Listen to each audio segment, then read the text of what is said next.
Proudly brought to you by Broadlink for reliable business connectivity.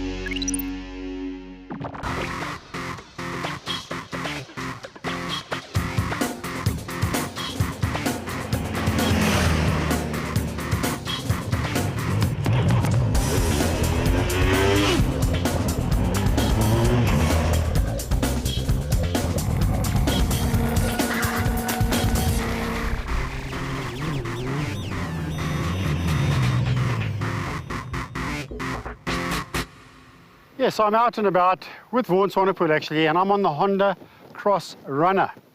It's my first opportunity to actually ride the Crosstrunner because, well, the bike was released in South Africa last year and Honda South Africa didn't invite me to the launch. I think they were quite scared of what I might actually do with this motorcycle. Me abuse a bike? Never.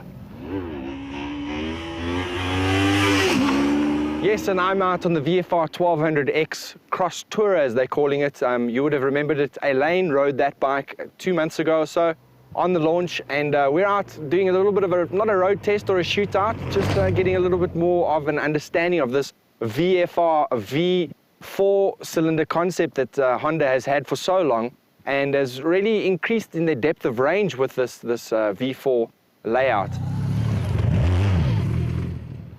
Well, it's an 800cc. At the heart of it is the old VFR 800 with the VTEC type of motor. So when you get on the pipe, it sounds glorious. It's got this boop that comes out of the carburetors. When I say carburetors, of course, I mean fuel injection. It's about 230 kilograms, 800cc, so it's not the fastest thing around. But hey, you know what? It's quite surprising how fast this little bike actually is. I think I've got a new love in my life, and it could actually be this VFR 800. So I'm going to join Vaughan because we're going to ride around on these two Hondas and have a bit of fun. This is what we love about motorcycling. Simply getting out there for a ride. For the sheer enjoyment of it all. For the feeling of being at one with nature, and of course, to inject just a little bit of adrenaline into the veins. As I mentioned in my preamble, Honda South Africa launched the VFR 800X Crosstrunner just a year ago. And we thought it would be a good idea to match it up against its newest and biggest sibling, the VFR 1200X Crosstourer. Light years apart in many aspects, but a sharing of design philosophy in terms of the power plant. The Crosstrunner is, to all intents and purposes, a Honda VFR 800 dressed up in denim jeans and a bomber jacket. It is the working man's version of a refined machine.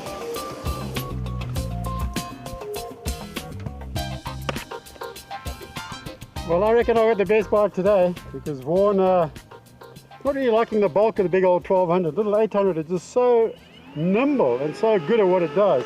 What a great little bike.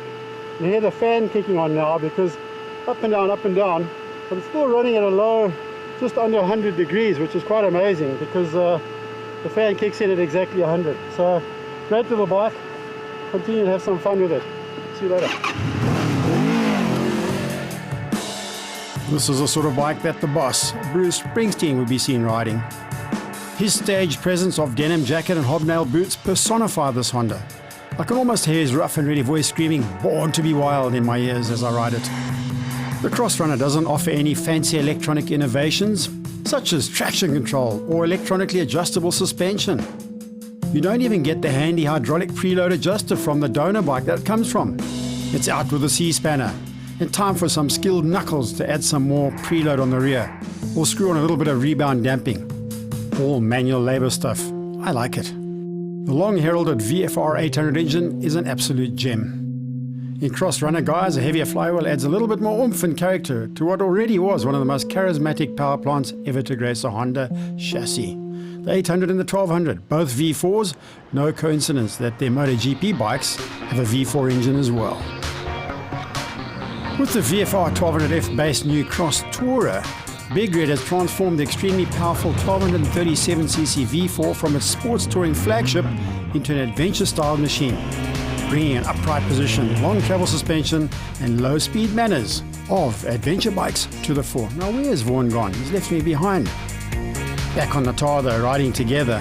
The Crosstourer does look fairly pucky in the adventure touring sense, with its snout-like beak and commanding cockpit height, contrasting with a fairly low 850mm seat height, positioning the rider well into the machine rather than perched on top. A stacked headlight arrangement helps channel air into the radiator ducts, and I must say, this bike is controllable and runs very cool. LED indicators make their first appearance on a large capacity Honda, while handguards are an appreciable standard fitment. The windscreen is adjustable to help cater for riders of different heights. Honda really put a lot of thought into the Crosstourer.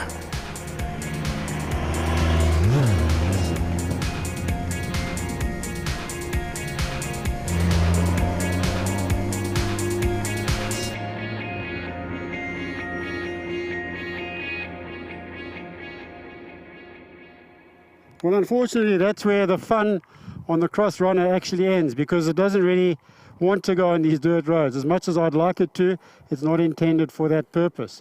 So Vaughan's off there, and he'll enjoy the dirt with the Crosstourer, which is what that bike is designed to do. And don't forget, he can get to places that we can't on normal vehicles like that. And that is what the advantage of adventure bikes are. Get to out and away places, have some fun with those bikes, and of course enjoy riding a little bit in the dirt as well.